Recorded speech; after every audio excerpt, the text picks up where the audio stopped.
Tyler Ryan is our next guest for the show. He is the head coach of the track and field programs at Andale High School. Coach, appreciate you coming on the show. And spring sports are right around the corner. Like, when is the first meet for Andale?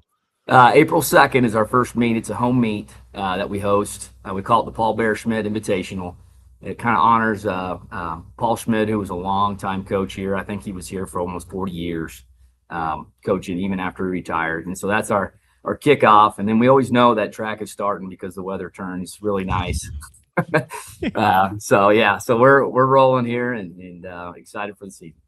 Well, I think there's always that debate, like who has the worst weather, whether it's fall sports or spring sports. And like fall, you can get into some snow, like toward the end of the season, the playoffs for football and cross country. But like, I feel like spring, like every single day is like a thunderstorm watch. So I feel like spring has it worse. Well, I would agree. It's just more inconsistent. Even in the fall, it doesn't vary as much. I mean, it was 48 degrees the other day, and then I think here at the end of the week it'll be in the mid 70s, and it's just going to yo-yo all spring. So we're just used to it. I was telling our kids when you're getting ready for practice, prepare for the worst. And I said, there's a reason why all of our coaches at practice look like they're getting ready to hit the slopes and go skiing because they're used to it. They're prepared, and you guys need to do the same.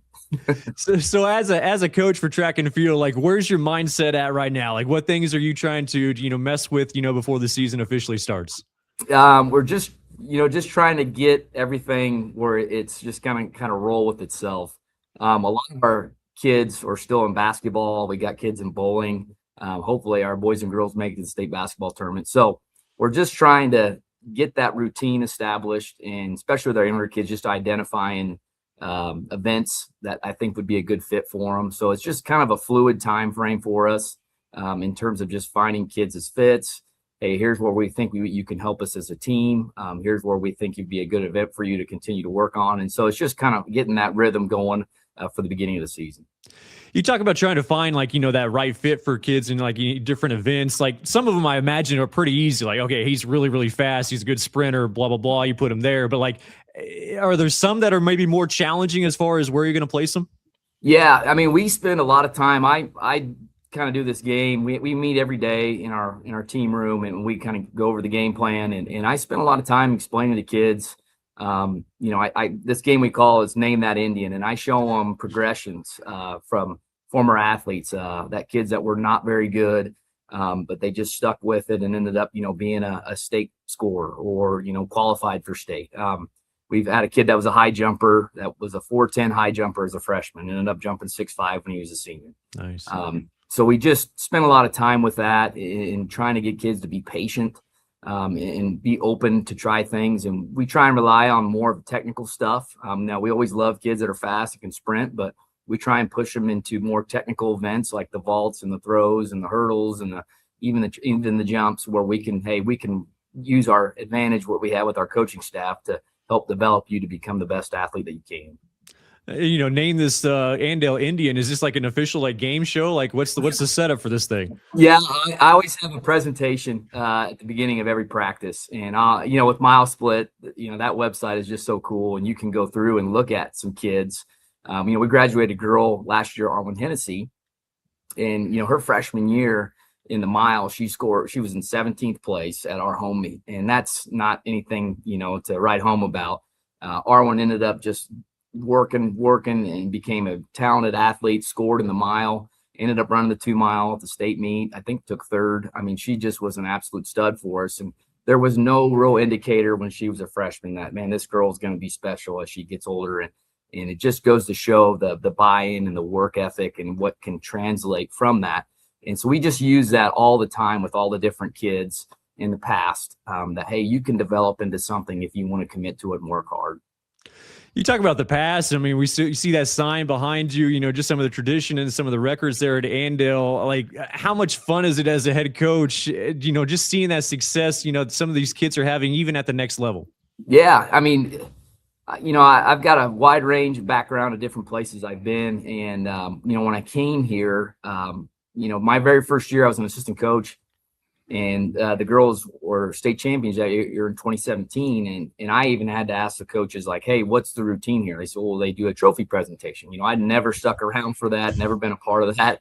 And so that was a neat experience. And just the expectation from our kids and our coaches to have a chance to compete for state titles was something I wasn't exactly used to as a head coach at other places. And so I feel very fortunate to be a part of that, with kids that are excited about track, kids that, hey, this is their sport. They want to do this in college, or, they're just very dedicated to it. So it's been a neat experience for me as a coach, and being a part of that. And then you get a taste of that, and then you just want to continue. Hey, we got a shot at it this year. We got a shot at it this year, and let's see what we can do, and let the cards, play out how they will.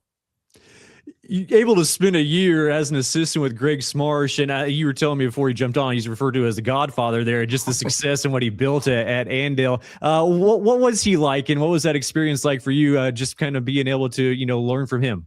Yeah, what I think the biggest thing I learned from Greg was just the structure that he had in place. He identified some really great assistant coaches that have developed some incredible results with their kids, and the structure that he had in place, it made it easy to transition into the role as the head coach. Had no desire to be the head guy by any means.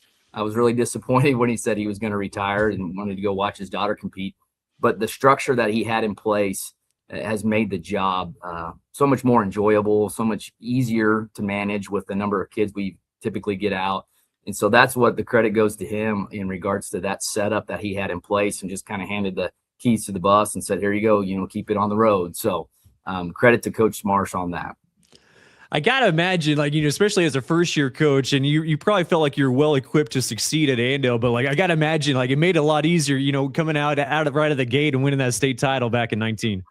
Yeah, it was fun, and it was kind of one of those surreal moments where, when you're a young coach, you just think, oh, we'll always be in a chance to compete for state titles, and then you get a taste of getting out there, and it's tough. I mean, it's really hard to have this success and to win a state championship, and it's something you never want to ever take for granted, because it is so difficult. And I think going back to what Coach Marsh did with the quality of coaches that we have here is incredible. I mean, Mark Schmidt does our pole vault. Been doing it, I think, since 1996. I've had over 100 kids qualify in the pole vault. Robbie Spexarth is, I believe, one of the best javelin coaches in the country. We've sent kids to Texas A&M and Kansas State and Wichita State, and he's just done an incredible job. And the list goes on and on and on. And, I feel a little guilty sometimes because I get the Coach of the Year award, and it's like I didn't coach that kid in the vault, or I didn't coach that kid in the throws or the jumps. But, again, that's just a testament. The success we've had is because of our assistant coaches. Tyler Ryan joining us here on the show, head coach of the Andale track and field programs.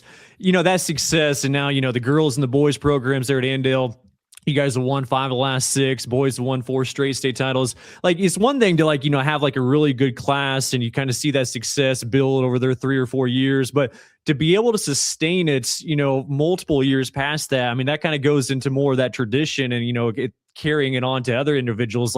What's the key in that? I mean, because, it's not just one class. You guys have been able to sustain it over multiple years.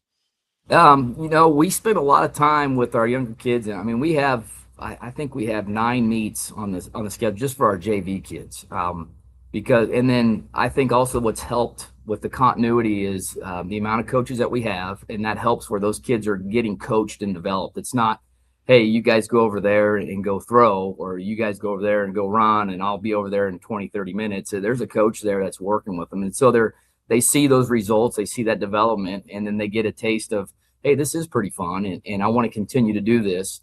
And so I think that's been huge, developing our younger kids with a huge emphasis on, hey, we want to get you in as many meets as we can. I mean, there's a lot of our JV kids by the end of the year, we got to sit them out because they're going to have too many meets.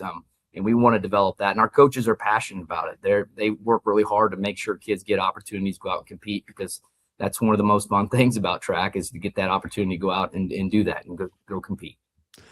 So many multi-sport athletes, and I'm sure you guys encourage that, and with the success you've had at Andale. But I mean, I gotta imagine there's a lot of Andale athletes that are like dead set on track and field being their go-to sport, because a lot of times you don't get that, especially in the spring sports, I think, where maybe it's going out for track to stay in shape for this sport or anything like that. But I gotta imagine Andale, there's just dedicated track athletes.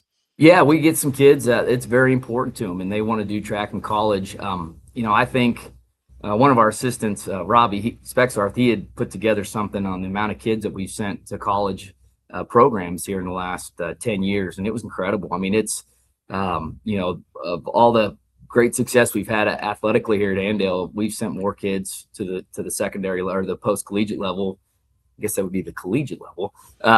We've sent more kids than any other program in the school, and it's not like a contest on who can do more. It's just worked out that way. And so yeah, we've got some kids that they come in and they say, yeah, I want to run track in college, or I want to throw in college, and that's fun. I mean, they're really into it and they want to do well. How do you go about structuring your practices? You mentioned your coaching staff, I'm sure, have their say in that as well, but like, how do you go about, just a day to day, for a track practice? So what we try and do is we'll set it up where 2 days a week they'll go to what we call their primary event, and then they'll start with that, and then they transition over to their secondary event, and then we flip flop that on Wednesdays. Again, we want to develop those kids in lots of different events and find their best fit for them and for our team, and so we try and structure that. There's a football coach in me that wishes we could just blow the whistle and everybody rotates to the next area, but it's more fluid than that. Some events take more time. I tell kids, hey, we want you to do lots of events, but just understand it's going to take more time. And so we try and structure that. It's a little loose at times, but we work well as a coaching staff to, hey, we identify this kid or this kid, and hey, I'm going to have them start here with me, and then they're going to transition over to you, and then they're going to finish with their running workout or whatever we have on the docket for that day. So it really comes down to the staff having to work together to make sure that we can make that work with those kids in all these different events. Hey, Coach, appreciate the time, and best of luck trying to dodge that weather here in a couple weeks. Sounds good. Enjoy it. Thanks, man. That is Tyler Ryan, head coach of the Andale Track and Field programs. We'll have more of the show right after this.